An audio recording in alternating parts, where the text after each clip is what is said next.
तो आज हम ये समझेंगे कि जो शराब होती है यानी अल्कोहल होता है वो लिविंग बींग्स को कैसे अफेक्ट करता है। ठीक है, मतलब जो लोग ज़्यादा शराब पी लेते हैं एक्चुअली उनकी सिचुएशन कैसी हो जाती है उसको आज समझेंगे। तो सबसे पहले अगर इथेनॉल आप ज़्यादा पी लेते हैं, ठीक है, तो उसकी वजह से क्या हो जाता है कि मेटाबॉलिक प्रोसेसेस आपकी स्लो हो जाती हैं। मेटाबॉलिक प्रोसेसेस का मतलब होता है जो आपकी बॉडी के अंदर केमिकल प्रोसेसेस होती हैं जैसे डाइजेशन, रेस्पिरेशन, जिसकी वजह से आप जिंदा रह पाते हैं, वो प्रोसेसेस बहुत ही ज़्यादा क्या हो जाती हैं, स्लो हो जाती हैं। और दूसरा जो सेंट्रल नर्वस सिस्टम है वो मतलब डिप्रेस हो जाता है। सेंट्रल नर्वस सिस्टम क्या कौन कौन बनाते हैं? हमारा ब्रेन और स्पाइनल कॉर्ड जो हमारी पूरी बॉडी को कंट्रोल करती हैं। हमारा ब्रेन और जो स्पाइनल कॉर्ड है वो हमारे बाकी बॉडी को अच्छे से कंट्रोल नहीं कर पाती हैं न्यूरॉन्स के थ्रू। अब उसका हार्मफुल इफेक्ट क्या होता है? अब एक तो मेटाबॉलिक प्रोसेसेस बहुत स्लो हो गई, एनर्जी बहुत स्लो बन रही है ना, और प्रोसेसेस बहुत धीरे धीरे चल रही है। दूसरा जो आपकी बॉडी को कंट्रोल कर रहा था पूरा सिस्टम वो डिप्रेस हो गया, मतलब उसकी प्रोसेसेस बहुत स्लो हो जाएंगी। उसकी वजह से क्या होगा, एक तो कोऑर्डिनेशन में कमी आ जाएगी। मतलब आप जाना राइट चाहते हैं, है ना, हो सकता है आप सीधे निकल जाए, समझ में आ रहा है, या तो आप सीधे जाना चाहें, हो सकता है आप लेफ्ट या राइट निकल जाए, मतलब जहाँ आप जाना चाहते हैं वहाँ नहीं जा पाएंगे। दूसरा मेंटल कन्फ्यूजन बहुत बढ़ जाएगा।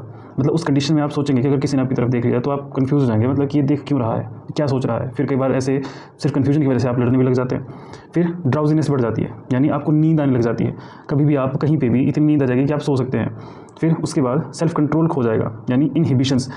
देखो इनहिबिशंस क्या होता है कि कई बार सोसाइटी में सभी के सामने कई बार हम कुछ गलत ना बोलें, कुछ गलत ना करें, तो वो चीज़ हमारे अंदर होती है, एक चीज़ जैसे जिसको अंतरात्मा बोल सकते हैं कि हमें रोकती है कुछ गलत काम करने से, तो वो उसको इनहिबिशंस बोलते हैं। उसमें कमी आ जाती है, तो हमें कहाँ पे क्या बोलना चाहिए, क्या करना चाहिए, उस पर हमारा कंट्रोल खत्म हो जाता है। Poor judgement and decision making, अच्छे से हम किसी चीज़ को जज नहीं कर सकते हैं, ठीक है, ना तो हम डिसीजन ले सकते हैं अच्छा सा। फिर loss of sense of timing, है ना, सेंस ऑफ टाइमिंग हमारी खत्म हो जाती है, मतलब उसमें कमी आ जाती है। फिर मस्कुलर कोऑर्डिनेशन, हम अगर अपने हाथ को ऊपर उठाना चाहें या हाथ से कुछ काम करवाना चाहें तो वो अच्छे से नहीं हो पाता है ना, वो खराब हो जाता है सिस्टम। कर बेशक लेंगे लेकिन उतना अच्छे से नहीं हो पाता है।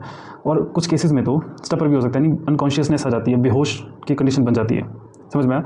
अब मिथेनॉल होता है, वैसे मिथेनॉल भी होता है ना, बहुत लोगों को इसमें कन्फ्यूजन होता है कि मिथेनॉल क्या होता है।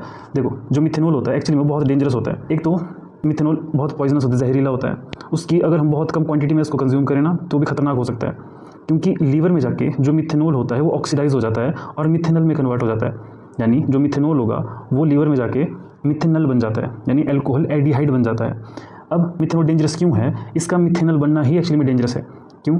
मिथेनॉल हमारे बॉडी सेल्स में जाके क्या करता है, रिएक्ट करने लग जाता है, और ऑक्सीडेशन होने की वजह से जब वो मिथेनॉल बन जाता है तो हमारे लीवर के अंदर जो सेल्स होते हैं उसका जो प्रोटोप्लाज्म होता है, यानी लिक्विड वाला पार्ट है ना, मतलब जो प्लाज्मा मेम्ब्रेन होती है उसके अंदर वाला जितना भी पार्ट है वो कोएगुलेट हो जाता है, यानी जम जाता है। इसको आप समझ सकते हैं कि कैसे अगर आप एक कच्चे अंडे को बॉईल करते हैं तो उसके अंदर का जो लिक्विड होता है ना वो भी सॉलिड में कन्वर्ट हो जाता है, वो जम जाता है।